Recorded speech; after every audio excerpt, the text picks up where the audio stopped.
ನೋಡಿ, ನಾನೇ ಪಕ್ಷವನ್ನ ಕಟ್ತೀನಿ, ಪಕ್ಷವನ್ನ ನಾನೇ ಅಧಿಕಾರಕ್ಕೆ ತರ್ತೀನಿ ಅಂತ ಮೈಸೂರಿನಲ್ಲಿ ಬಿಜೆಪಿ ರಾಜ್ಯಾಧ್ಯಕ್ಷ BY ವಿಜಯೇಂದ್ರ ಹೇಳಿಕೆ ಕೊಟ್ಟಿದ್ದಾರೆ.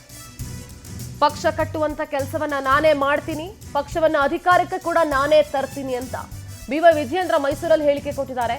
ಅದರ ಅರ್ಥ ನಾನೇ ರಾಜ್ಯಾಧ್ಯಕ್ಷರಾಗಿ ಕಂಟಿನ್ಯೂ ಆಗ್ತೀನಿ ಅನ್ನೋ ರೀತಿ ಮಾತನಾಡಿದ್ದಾರೆ. ಸದ್ಯದಲ್ಲೇ ಎಲ್ಲ ಗೊಂದಲಗಳು ಕೂಡ ಬೇಗ ಬಗೆಹರಿಯುತ್ತೆ, ಎಲ್ಲರನ್ನೂ ಕೂಡ ವಿಶ್ವಾಸಕ್ಕೆ ತೆಗೆದುಕೊಂಡು ಪಕ್ಷ ಕಟ್ತೀನಿ, 1 ವರ್ಷ ಯಶಸ್ವಿಯಾಗಿ ಅಧ್ಯಕ್ಷ ಸ್ಥಾನವನ್ನು ನಾನು ನಿಭಾಯಿಸಿದ್ದೀನಿ, ಮುಂದೆನೂ ಕೂಡ ಇನ್ನೂ ಹೆಚ್ಚಿನ ಶ್ರಮ ವಹಿಸಿ ಕೆಲಸ ಮಾಡ್ತೀನಿ, ಇದರಲ್ಲಿ ಯಾವುದೇ ಅನುಮಾನಗಳು ಬೇಡ ಅಂತ ವಿಜಯೇಂದ್ರ ಮಾತನಾಡಿದ್ದಾರೆ.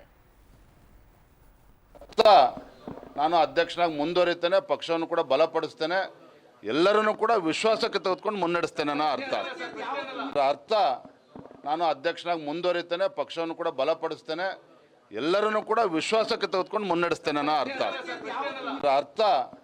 ನಾನು ಅಧ್ಯಕ್ಷನಾಗಿ ಮುಂದುವರಿತೇನೆ, ಪಕ್ಷವನ್ನು ಕೂಡ ಬಲಪಡಿಸ್ತೇನೆ, ಎಲ್ಲರನ್ನೂ ಕೂಡ ವಿಶ್ವಾಸಕ್ಕೆ ತೆಗೆದುಕೊಂಡು ಮುನ್ನಡೆಸ್ತೇನೆ ಅನ್ನೋ ಅರ್ಥ.